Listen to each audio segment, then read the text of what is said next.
Hey everyone, Rich Gasaway here. Before I get into today's episode, I want to take a moment to talk about the Situational Awareness Matters Online Academy. In case you missed it, back in episode 132, I previewed the new Online Academy. But here, real quick, let me just take a moment to talk about it. The Academy has 13 online courses that cover situational awareness and high-risk decision-making from A to Z. I know there are departments out there that cannot, for one reason or another, host a live Situational Awareness Matters Tour Stop event. This academy will make it very convenient and very affordable for every department and every member to get this valuable, life-saving content taught by me. There are two different levels to choose from, basic enrollment and premium enrollment. This allows you to choose the features and the price that is right for you. The premium enrollment offers a live teleseminar conducted by me each month to coach students and to answer questions. The Academy officially launches in January. However, right now, through the end of November, I'm offering an amazing early enrollment special where you can get the premium enrollment, that's the one that includes the live access to me, for the price of the basic enrollment. If you're interested in learning more about the Academy, including what you'll learn in those 13 courses and information about the special, visit samatters.com website, click on the green box on the right side of the homepage, the green box labeled Online Academy. It really is that simple now to bring this powerful training in-house for your members.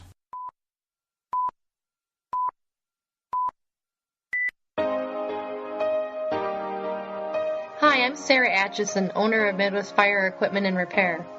We are proud to sponsor Dr. Gasaway's Situational Awareness Matters podcast. We share passion for saving lives and have been working with firefighters to customize cost-effective, multi-purpose fire trucks since 1987. Our trucks are engineered and built to serve you and your community for decades. In order to make the bid process as easy as possible for our customers, we are now listed as a contractor under HGAC BUY. Please call us today to find out how we can streamline the purchasing process for you as a contractor with HGAC. Contact us at 800-344-2059 or visit us at midwestfire.com.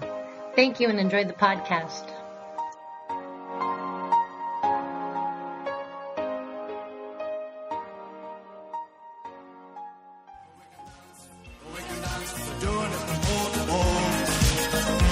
Hi, this is Firefighter Chris Crawford from the Beaver Falls Fire Department, and you are listening to the SA Matters radio show with Dr. Rich Gasaway.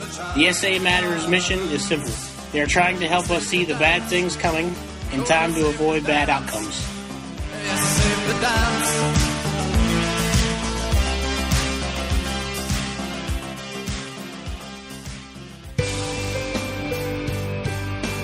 Hello and welcome to episode 134 of the Situational Awareness Matters radio show.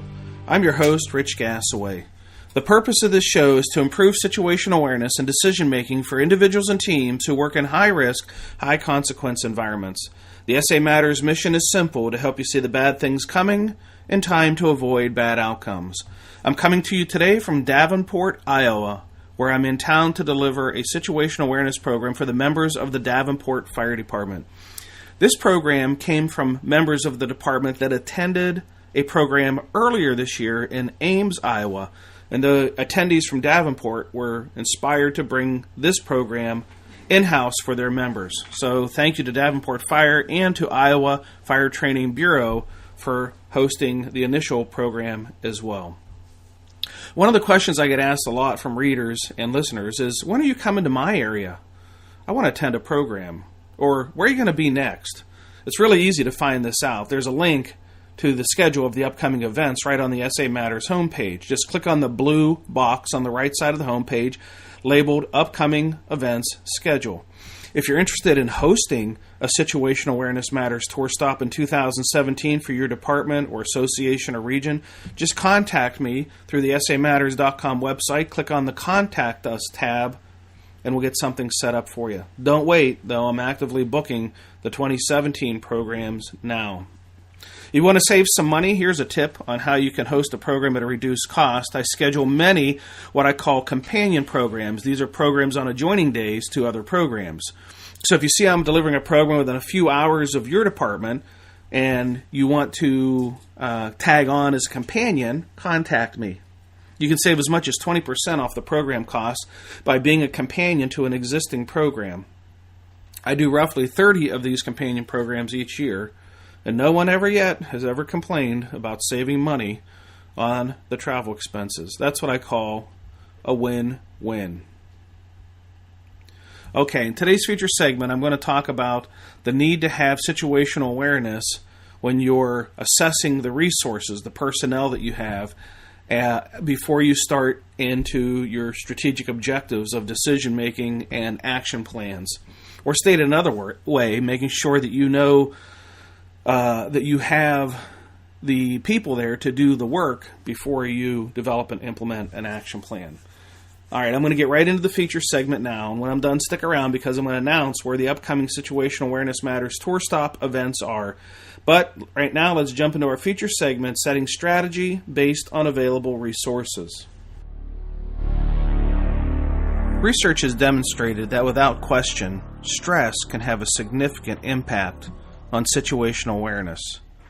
Stress can narrow your attention, cause task fixation, contribute to heightened awareness of non-critical information at the detriment of more critical information, and so much more. As stress erodes situational awareness, it can also impact decision-making. The research that I conducted on first responder situational awareness focused on barriers that impact situational awareness. I've identified more than 100 of these barriers. Many of them are discussed extensively in my books, videos, live programs, online academy, and on the SA Matters website. One category of barrier identified are those related to staffing or resource issues. And the most pervasive of all the staffing barriers was understaffing. Staffing barriers. Before I get too far into the issue of understaffing and resource assessment, I want to share with you first the list of staffing-related barriers that were uncovered during my research. Each of these barriers were implicated by the expert-level commanders I interviewed as a factor that causes them at one time or another to have impacted situational awareness during emergency incidents. Understaffing, overstaffing, unpredictable staffing, quality of staffing, response time delays, lack of experienced staffing, and inadequate training of staffing. Understaffing is a situational awareness barrier. When companies and commanders arrive at the scene of an incident where the workload demands are high, much needs to be done, and the staffing is limited, and stress will go up. This can have several effects on situational awareness of the commander, the company officers, and the line personnel. For the commander, attention can narrow down to the high-risk activities being performed by the understaffed crews. When companies engage in high-risk, high-consequence activities without the proper staffing to do so, everyone knows they're rolling the dice. The commander knows it, the company officer knows it, and the personnel know it. Sometimes these strategies that set up this rolling of the dice occurs before there is a complete assessment done of the quality and the quantity of resources that are available to do the work. Add to the stress the potential that if something goes wrong while the crews are operating inside a high-risk environment, there may not be adequate backup resources available to perform a rescue, again impacting the strategic objectives. Sure, the personnel may be operating within the guidelines of OSHA's 2 in and 2 out requirement, but most responders who have studied first response casualty reports know that 2 personnel serving as a rescue team, sometimes mislabeled as a rapid intervention team, are grossly inadequate to perform a rescue of troubled firefighters. Further, if the commander is grounded in reality, he or she will have to harbor doubts in the back of their mind about how well a RIT will perform their duties under stress and the extreme hazardous conditions that have trapped their comrades in the first place. Unless the Mayday is called early and is called only for a minor issue, the odds of performing a successful rescue are definitely stacked against the rapid intervention team. This adds stress to the commander and to the companies operating short-staffed and to their crews that would be serving as RIT team members. As the commander, company officer, and crew stress increases, attention can narrow. When this happens, personnel can begin to miss seeing and hearing some very important clues and cues. The incident scene can deteriorate seemingly right before their very eyes, and they may appear to be blind or deaf to what is happening around them. The stress from understaffing can also trigger other situational awareness barriers. And when multiple situational awareness barriers start to accumulate, the issues compound and the incident starts on the fast track toward disaster. It's like the boat on the ocean that runs aground. The damaged boat starts to take on water. The water shorts out the electrical system. The electrical short causes the boat to catch fire. The occupants abandon ship on a life raft. The life raft has a pinhole in it, and it slowly loses air. And sharks start to assemble for their evening feast. Like the calamity of the sinking boat, multiple situational awareness barriers can compound each other. As with so many matters that relate to improving situational awareness, one of the first things to be alert for is the potential narrowing of attention as stress goes up. A commander can have a checklist available that provides reminders of the most important needs and strategic objectives. But it's really important to make sure that the strategic objectives are aligned to the staffing that is available at that moment, and not make plans based on the staffing that might eventually show up or may not. The commander could consider alternative tactics until enough help arrives to safely get the job done. Given the type A aggressive, competitive nature of first responders, this can be a challenging task for decision makers. Nonetheless, sometimes it's the most important decision an officer can make, the decision to be defensive when appropriate, when resources are not yet available. When the decision is made to hold personnel outside the IDLH environment, the stress related to placing responders in high-risk and high-consequence environments is reduced. However, the stress of giving the appearance of doing nothing to put the fire out can quickly increase. In fact, there is a stress trade-off here. The stress of engaging without proper resources versus the stress of not engaging and the ridicule that may result. I can't say I was always good at managing this decision process, and more times than not, earlier in my career, I selected the all-out aggressive attack on the fire without a lot of regard to the quality and quantity of my crew. Looking back, I was lucky, and that luck was repeated often, making me even more lucky. And of course, I fell victim to the mistaking luck for skill mindset because I wasn't experiencing any bad outcomes. This gave me the confidence to be aggressive at every fire.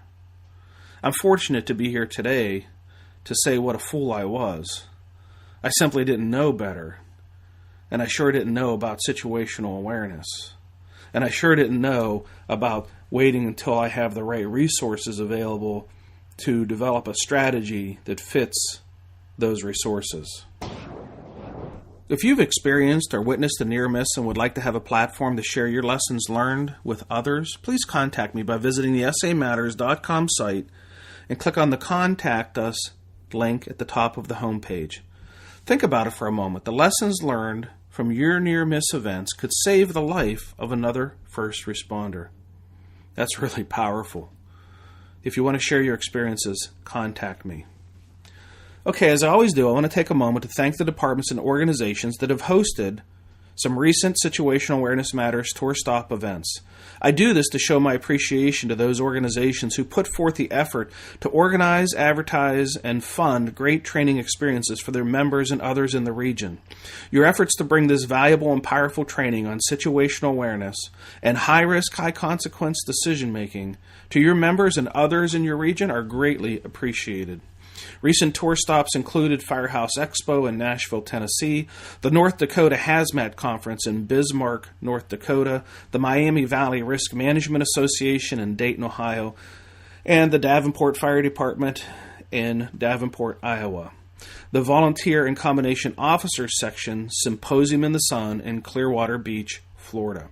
If you want to attend an upcoming Situational Awareness Matters tour stop event, I'll be in Durham, North Carolina on November 17th for the International Association of Fire Chiefs Officer Development Program. I'm delivering 2 programs on that day in Durham. November 30 to December 4, Scott Township Fire Department in Evansville, Indiana is hosting a 5-day Company Officer Development Institute. This runs in the evenings on Wednesday, Thursday, and Friday, and then during the day on Saturday and Sunday. It's a great design for volunteer departments or combination staff departments. December 6th, I'll be at the All Hazards Incident Management Team Conference in Oklahoma City. December 8th, the Mondax Safety Network in Watford City, North Dakota is hosting a program. This program came about because an attendee at the North Dakota Hazmat Conference realized that this message is vital for petroleum production and transmission workers. I'm not surprised by this, and this is not the first time that this program has been presented in the petroleum industry. Okay, you heard me mention at the top of the program about companion programs. This next run of programs is a prime example of how agencies can take advantage of companion programs, because every one of these that I'm about to mention are companioned. December 11th at the Oakland District Fire Department in New Cumberland, West Virginia. December 12th at the Jefferson County LEPC in Steubenville, Ohio. December 13th, the Swissvale Fire Department in Pennsylvania. December 14th, the Minerva Fire Department in Ohio. And December 15th, the Western Reserve Fire District in Poland, Ohio. There you have it. 5 companions, all of them taking advantage of deep, deep discounts. Thank you so much to the program hosts. Here's hoping there'll be a tour stop near you and we'll get a chance to meet up. The last time I was delivering programs in southwest Minnesota, I stopped by and visited my sponsor of this podcast show, Midwest Fire. Midwest Fire makes amazing all-poly body fire apparatus, and it's changing the industry. You seriously need to check them out, midwestfire.com. Anyhow, while I was there, I got a chance to sit down to talk to some of their employees about what separates Midwest Fire from their competitors. Here I got to talk to engineer Tyler LeBrun about lean manufacturing and how lean manufacturing differentiates Midwest Fire from their competitors. Let's listen in. So Tyler, in a conversation that we had earlier, you mentioned the term lean process or lean manufacturing. And then when we were out on the shop floor, you were like snapping around these Japanese terms that, I guess in the lean manufacturing world means something. What is all this, voodoo magic of lean manufacturing or lean process? What does it mean, and why would a customer even care that you run a lean facility? Well, one of the big things with lean is it's very focused on the customer. Basically, you look at it as what the customer is willing to pay for. There's waste in our process. There's waste in everybody's process that they have if they own any type of business. And what waste is defined as is anything the customer is not willing to pay for. We had a good example down there of, maybe you've been in some different shops and seen stuff just scattered around everywhere, like maybe a floor jack, like somebody used it and left it right there. Well, now the next time somebody wants to go find that floor jack, if they've got to walk around for 5 or 10 minutes, that's a waste that the customer's not willing to pay for. They don't want our guys to be down here wandering around looking for parts. They want them to be putting things onto their truck, and that stuff is value added. The walking around and stuff that you're not willing to pay for is non-value added. And that's really what drives down and brings us to be able to offer something better to the customer, that we are building a truck more efficiently, which obviously passes savings on to them. We talked about our inventory control system, Kanban, one of those fun Japanese words, that basically allows for a system to be around our parts ordering, that the operators control that they go down, they reach a minimum point, they pull a card, they do that kind of stuff, but the parts are always there for them. Not only are the parts always there, but there's not an excess amount of those parts, which costs us money to carry, which we would then obviously, no doubt, have to pass on to the customer. But by reducing all these costs, getting rid of all the waste, we're really able to better give the customer a more quality truck, faster and possibly at less cost than a competitor. So everybody here, I assume, has to go through some training to learn how to be part of a lean process manufacturing? Yep. So there's a couple of different ways that we've done that. There's been some guys that have been able to go out and do actual hands-on training at some seminars or that kind of stuff. We've also gone out and taken tours of some real-world class facilities in the area that we've been lucky enough to have. We also do some mentorship. That's something that I've been able to take my experience and kind of help the guys look at all that kind of stuff. But it really boils down to having a team that's willing to work together and continuously improve. And that continuous improvement is the big thing, is that we don't have a set goal in mind that we are going to be at X in 2016 and then we're never going to do anything again. Lean is really about continuous improvement and just realizing that you're constantly in the pursuit of perfection. If you're not improving, you're on the decline. So that's really some of the ideas behind that, with the continuous improvement and obviously training the employees. Well, there you have it, folks. Continuous self-improvement and lean manufacturing. It's what separates Midwest Fire from their competitors. Check them out at MidwestFire.com. Thank you, Midwest Fire President Sarah Atchison, and all your staff for your awesome commitment to improving first responder safety. I really appreciate your support of my mission. If you're interested in seeing all the locations of upcoming Situational Awareness Matters tour stops, head over to the SA Matters website and click on the blue box on the right side of the homepage labeled Upcoming Events Schedule. The schedule is always changing, so check back often. If you want to give me some suggestions about how to improve this show, just shoot me an email by clicking on the Contact Us link on the SA Matters website. If you're not a subscriber, please consider subscribing by clicking the red box on the right side of the homepage. It says free membership, and you'll get a special report I've created for free members called 25 Best Practices for Improving First Responder Safety. If you're already a member, consider asking someone else that you know to subscribe. And thanks for all those reviews and comments I get. It really does inspire me to work harder. If you're a podcaster, you already know that podcasting is a labor of love. A lot of effort goes into producing and recording and editing shows and lining up guests. Your feedback lets me know that you appreciate the effort that I give to podcasting. If you want to get connected with me on social media, you can follow at Rich Gasaway or at SA Matters on Twitter. On LinkedIn, you can find me by searching Rich Gasaway on LinkedIn. And remember to swing by the website and check out the new online academy. Click the green button on the right side of the homepage. You'll see everything about the special, which, by the way, expires November 30. So check that out now. Well, that's it. Episode 134 is complete. Thank you to our podcast sponsor, Midwest Fire. Thank you to all of our live event hosts. Thank you to all of our online academy students. And thank you, our listeners, for sharing some of your valuable time with me today. I really appreciate your support of the SA Matters mission. Be safe out there, and may the peace of the Lord and strong situational awareness be with you always. You've been listening to the Situational Awareness Matters radio show with Dr. Richard B. Gasaway. If you are interested in learning more about situational awareness, human factors, and decision-making under stress, visit samatters.com. If you are interested in booking Dr. Gasaway for an upcoming event, visit his personal website at richgasaway.com.